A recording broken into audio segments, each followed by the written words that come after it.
Nakataas ang red alert status sa probinsya ng La Union matapos itong tukuyin bilang isa sa mga lugar kung saan posibleng maglandfall ang bagyong Maymay ngayong hapon.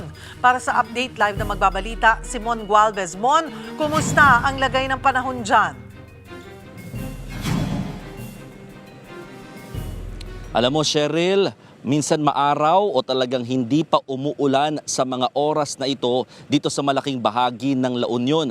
Pero ang pinangangambahan ng mga residente at otoridad dito, baka mangyari yung tinatawag na calm before the storm dahil ganito daw yung sitwasyon nung bagyong Emong nung nakaraang taon ng Hulyo na talagang maaraw at parang wala talagang bakas ng bagyo nang bigla na lamang silang nakaranas ng malalakas na pag-ulan at talagang hangin na nakasira ng maraming struktura dito sa probinsya. Kaya naman ngayon, naka-standby na lahat. Nakikita sa akin likuran, naka-ready na yung mga rescue vehicles, mga rubber boat na kailangan gamitin if ever na magkaroon ng mga rescue activities dito nga sa probinsya. Pero sa ngayon, talaga naka-standby na ang iba't ibang mga LGU in case na magpatupad ng preemptive evacuation. Pinakabinabantayan dito ng probinsya ay yung mga coastal towns na siyang talagang maaaring tamaan ng bagyong Maymay pagpasok nga dito sa area. No? At the same time, yung mga areas naman na talagang kailangan ngayon ng food packs talaga naka-preposition na rin daw, sabi ng provincial government, since June para nga kung may mga ganitong klaseng mga kalamidad, naka-ready at madaling palikasin ang mga residente. Cheryl. Sa mga nadaanan mo, Mon, may mga binabaha ba at gaano kataas?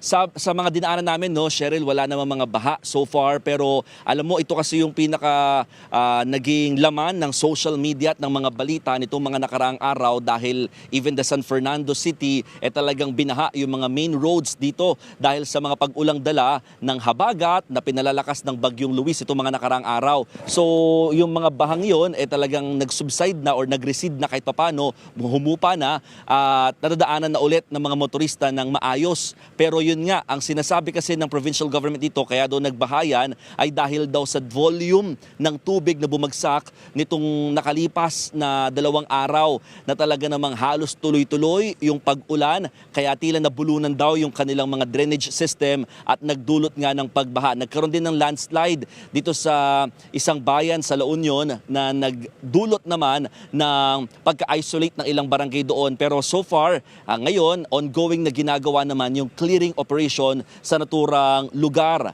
At ang pinakabinabantayan dito ng probinsya ay yung mga bayan ng Luna at Bangar na talagang madalas tinatamaan ng bagyo at malapit na rin ito halos sa Ilocos Sur. No? Kaya ito yung mga maaari, no, nasa forecast nila na kailangan talaga tutukan ng pamahalaan.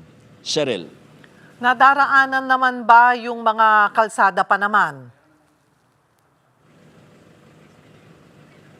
So far, yes, nadaraanan pa naman siya ng mga sasakyan lahat, halos ng mga kalsada dito sa area except yung binabanggit natin kanina na nagkaroon nga ng landslide sa may Bagulin, no?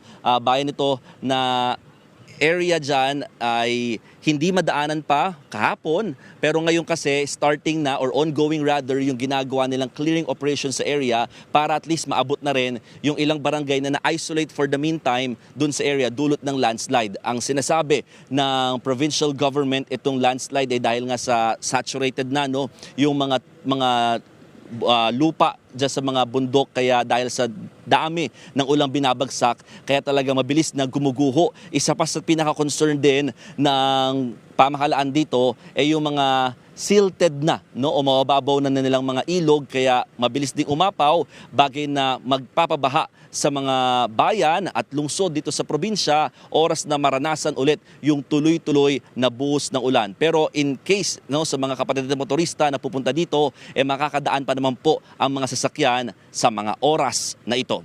Cheryl. Maraming salamat at mag-iingat kayo dyan, Mon Gualvez.